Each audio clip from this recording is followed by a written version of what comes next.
Okay, so let's go back to William.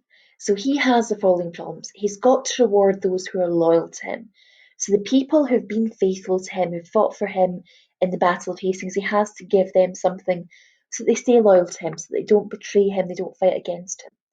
He wants the nobles in England to be loyal to him. He wants their respect and he wants them to do what he says. The same goes to the people. He wants their respect. He wants them to see him as king. He wants to control England. He wants to make sure he's secure in his power. There's no one trying to fight against him. And he wants money.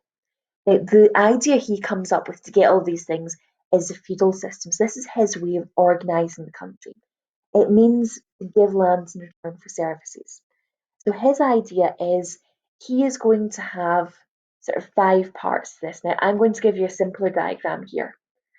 So at the top, we've got the king, we've got William. Now, underneath him, he decides, well, I own all the land in England, so I don't want to give that land up.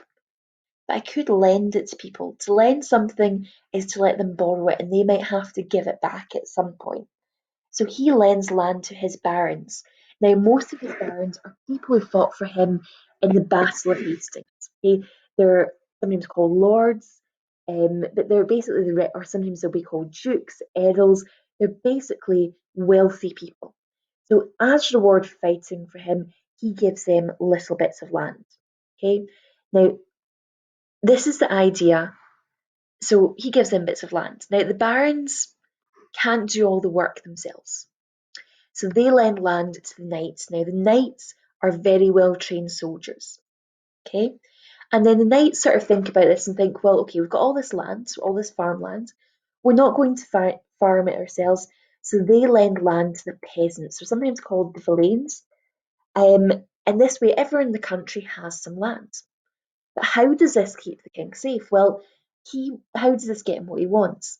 So they have to give something back. You don't get something for nothing. So the peasants are going to pay for the land in work and food. So they're going to grow things and then they're going to give some food to the knights. Okay? And knights can sell that and can do things with that. The knights are then going to pay for the land and fight for the barons. They're going to give money to the barons. And if the barons need people to fight for them, the knights are loyal to them. Then the barons are going to pay for the land with money and provide knights for the king.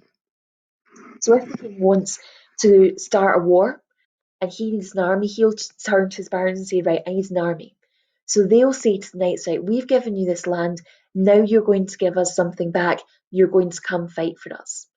And the knights get the land and they get the peasants to help them by giving them a share. Now, this way, the king still owns all the land. They actually had this system in Scotland and in England until very recently, where the Queen owned everything. So he still owns everything, but he shares it out. Now, the bit that keeps everyone in line is if they're not loyal to him, don't do what he says, he can take that land back. So everyone has something, but they have to give it back. So in this way, nearly everyone is loyal to the king. And we can see here a bit of another diagram.